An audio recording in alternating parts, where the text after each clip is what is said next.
เป็นอย่างเขาเป็นประเทศอันดับที่5ที่6ที่7ที่8ของโลกเป็นอย่างสวัสดิการเขาดีเป็นอย่างความยุติธรรมเขาดีเจ้านี่ไปเอาให้งานพม่าเอาให้งานลาวให้งานเขมรมาทำงานในประเทศไทยขึ้นต้นไม้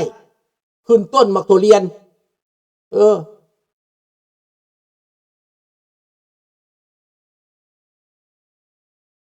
เฮ็ดแรงงานต่ำเจ้าว่าเจ้าได้แต่มันไม่ได้มั่นคงนะมันไม่มั่นคง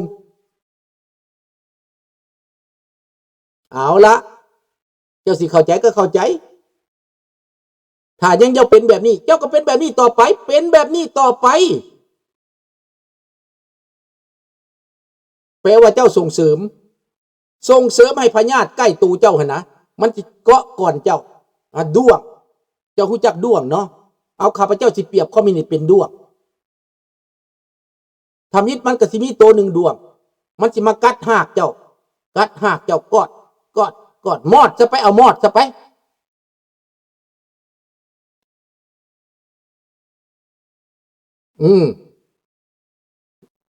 น้องธนพรฟังเด้อสมมุติว่ามอด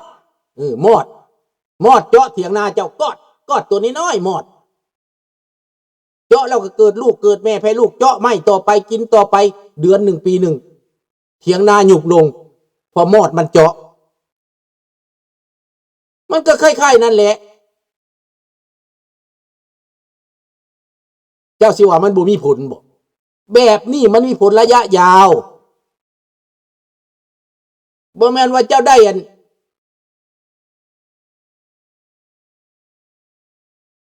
ยาบ้าอีกแม่นบ่เจ้าเฮ็ดเคียงข้างกับคอมมิวนิสต์แบบนี้นะรักษาระบอบแบบนี้ไว้นะให้มันมั่นคงเจ้าว่าเจ้าได้ประโยชน์เจ้าได้ทรัพยากรจากเขาเจ้าได้แรงงานจากเขาเจ้าว่าเจ้าได้แต่ที่จริงเลยเจ้าเสียบ่แม่นได้มันเสียได้ผู้ได้อาจจะคิดเบิ่งดีๆพี่น้องเงินกระแลนออกเงินไหลออกได้บ่แม่นเงินไหลเข้าได้เงินบาทไหลออกนำแรงงานนั่นแหละ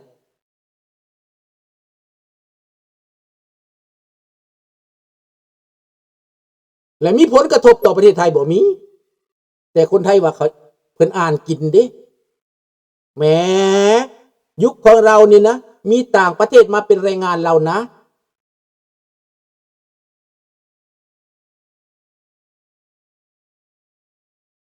ระยะยาวเป็นยังไงล่ะ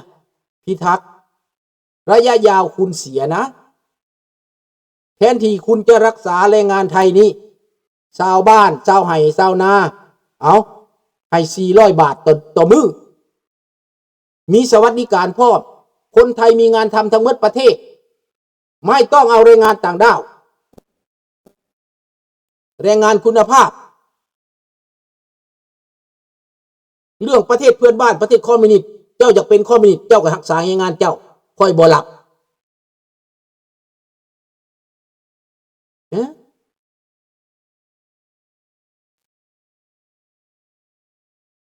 บาทนี้เจ้าอยากได้เจกเจ้าขนเจกมาผัดกลายเป็นเจกสีเทาหักษาเจกสีเทาไว้มันก็กัดก่อนเจ้าไปคือกันอันนี้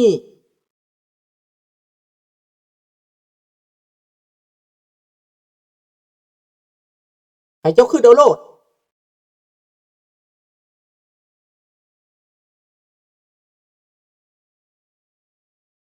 เป็นอย่างสีแดงยังฟังได้อยู่บ่ตรงนี้มันบอกสีมันบอกบ่มีสัญญาณไป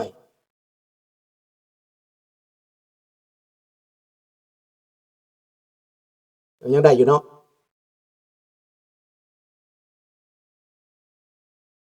ดังนั้นพี่น้องถ้าว่าประเทศต่างๆนะเด็กรุ่นใหม่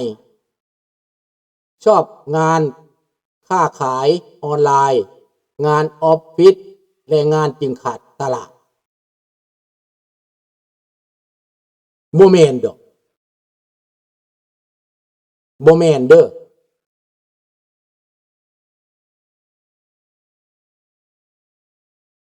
ในประเทศแคนาดาเจ้าคือว่าเขาบ่มีออฟฟิศบ่เป็นยังเขาบ่ขาดแรงงานล่ะ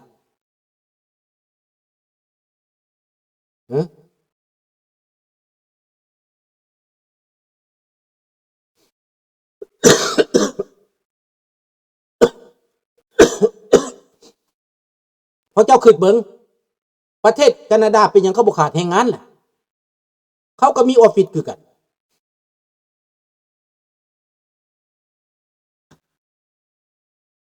เพราะเขายกแรงงานคุณภาพงานมาจอกมาแจกกันนะขายเฝอขายก๋วยเตี๋ยวตามตลาดเขาบ่ถือว่าเป็นอุตสาหกรรมเด้เขาถือว่างานครอบครัวได้น่ะเขาบ่ให้เบิดทุกคนไปหากินตามเจตลาดแบบนั้นเด้เห็นบ่เขาเป็นร้านเด้ตั้งอยู่ในร้านในราคามาตรฐานสมมุติขายเฝอเขาตั้งห้านขายเฝออยู่ในห้านปิดห้านขายเฝอห้านปิดเขาไปกินอยู่ในเป็นร้านอาหาร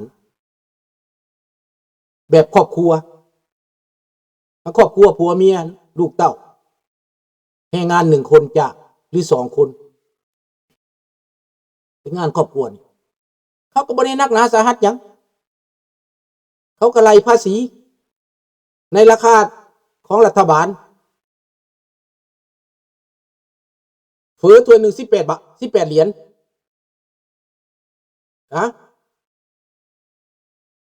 ถ้วยหนึ่ง18 เหรียญในชามหนึ่งนะไล่สิเป็นเงินบาทเท่าใดไล่เบิ่งดูเอาบาทหนึ่งเท่าใดเงินดอลลาร์นี่เงินแคนาเดียนเอา18ลุงจะไล่ให้เด้อ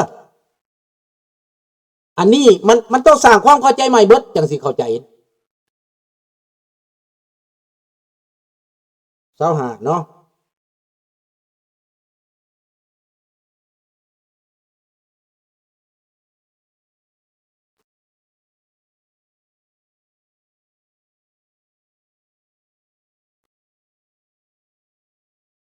เฝอถ้วยหนึ่ง450 บาทพี่น้อง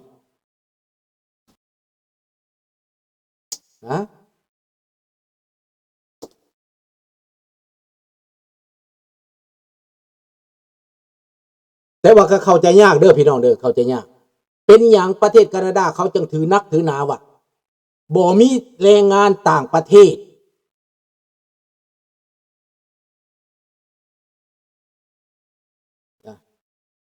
ลุงต้มเองลุง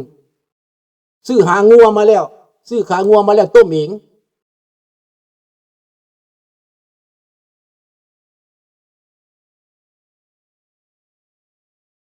นั่นแหละตาตาราแต่ประเทศไทยดำเนินไปแบบนี้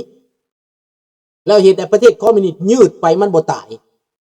คอมมิวนิสต์มันบ่ตายพอเจ้าให้แรงงานมันมาอยู่มันมีบ่อนหากินอยู่แต่ที่มันสิตายทันทีมันสิเปลี่ยนระบอบมันสิรวมมือกับเจ้ามันบ่รวมมันก็ว่าระบอบของมันดีสลาดจองใสมันอวดอ้างเจ้าซ้ำเจ้าเลี้ยงมันดิเจ้าหยอดน้ำเกลือให้มันส่งท่อน้ำเลี้ยงให้มันเปิดตลาดให้มันนี่มันบ่ตายคอมมิวนิสต์แต่ถ้าทำแล้วให้มันตายคอมมิวนิสต์นี่นะปิดเส้นทางมันบ่ขายให้มันเห็นบ่ตรงกันข้ามไหมล่ะถ้าทำนี่ปิดชายแดนบ่ให้คอมมิวนิสต์บ่ให้คิวบาได้น้ำมันก็ปิดบ่ให้ส่งให้มันตาย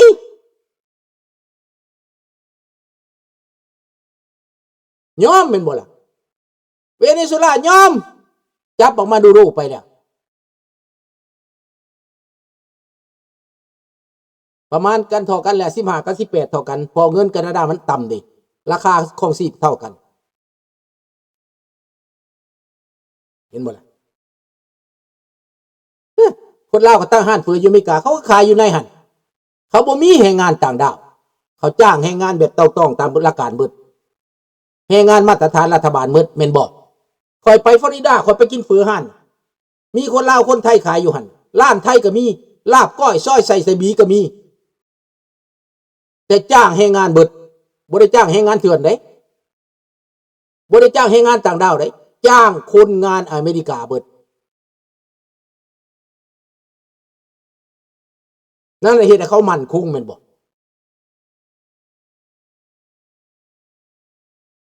ฮะได้ระยะสั้นกับระยะยาวสิเอาได้เอาระยะยาวพู้นเลยเนาะเอาความมั่นคงพู้นเลยเนาะลำบากเบื้องต้นแต่มั่นคงเมื่อหน้าแล้วเข้าใจยากเด้อพี่น้องเวลาเว้าแบบนี้นะคนจะบ่เข้าใจมันสิเป็นไปได้จังไดว่าซั่นลุงไผสิมาเฮ็ดงานขนผักอ้าวคนไทยอยู่มาตั้งแต่ใดแม่นคนต่างชาติว่ามาเฮ็ดให้แต่ก่อนก็เรียกว่าไทยสร้างมาเอง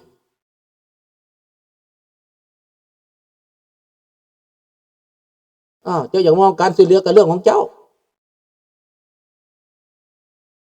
อยากพัฒนาคอมมิวนิสต์แต่มันอยู่ในภูมิภาคเจ้าก็ดีเลยต่อเดี๋ยวเจ้าก็สิได้เป็นคือเ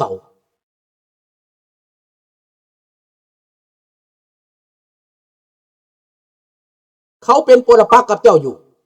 ลัทธิของเจ้าต่างเขาสวยโอกาสเจ้าอย่าว่าเจ้าไปซอยเขาโอ้ยพัฒนาภูมิภาคเรื่องของเจ้าก็แบบพวกอเมริกาสมัยไบเดนใช่ไหมไปเปิดให้เวเนซุเอลามันบ่ตายแทนที่มันสิตายแล้วบ่ให้มันตายยืดชีวิตให้มันเจ้าก็มีปัญหาต่อไปแต่ทำเราขึ้นมาแล้วจัดการโลดยอมแล้วเป็นอย่างเป็นเสรีเป็นประชาธิปไตยผลกระทบกับเบิดไปโลดเห็นบ่มันแจ้งชัดเจ้ายังบ่เห็นว่ะ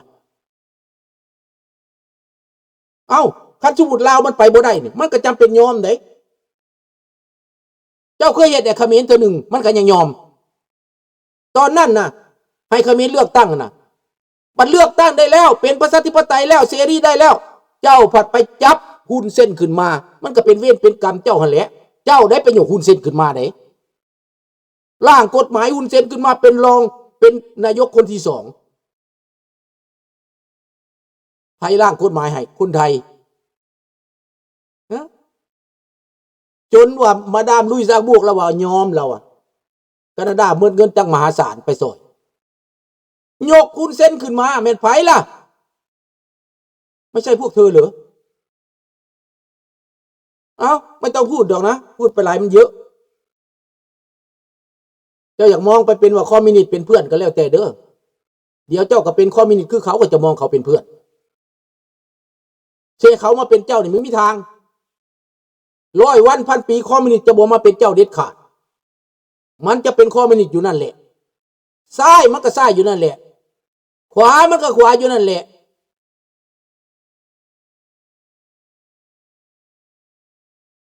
เห็นบ่อเมริกาเขาจะปิดคิวบามึงยอมหรือบ่ยอมมันเป็นวิธีการที่เปลี่ยนแปลงให้ไปสู่ความเป็นประชาธิปไตยอันนี้เจ้าอิกนอประชาธิปไตยดูถูกประชาธิปไตยเยอะเย้ยคนที่อยากได้ประชาธิปไตยเจ้าส่งเสริมเผด็จการคอยสิสมน้ำหน้ากะลาหัวเจาะเจ้าหันตีเจ้ามักแบบนั้นเจ้าเป็นแบบนั้นสร้างกรรมก็ได้กรรมสร้างเวรก็ได้เวรนะต้องรู้ไว้เดี๋ยวรู้จักแค่นั้นแหละไม่ได้พูดอะไรนะแค่บอกให้รู้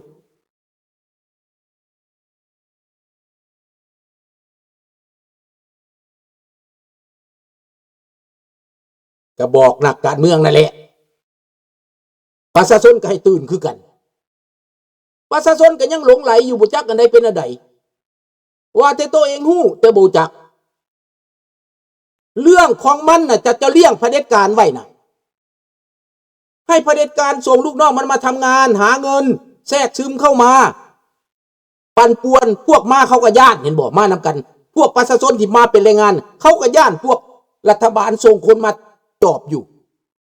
มาติดตามอยู่นักสืบสอดแนมของลาวแดงก็มานำแรงงานนั่นแหละทหารก็มานั่นแหละตำรวจก็มานั่นแหละคันผู้ได้ปากก็น้ำขาน้ำจับเลยเราบ่ฮู้ซ้ำบ่จักประวัติคนที่มาออกแรงงานในหันซับ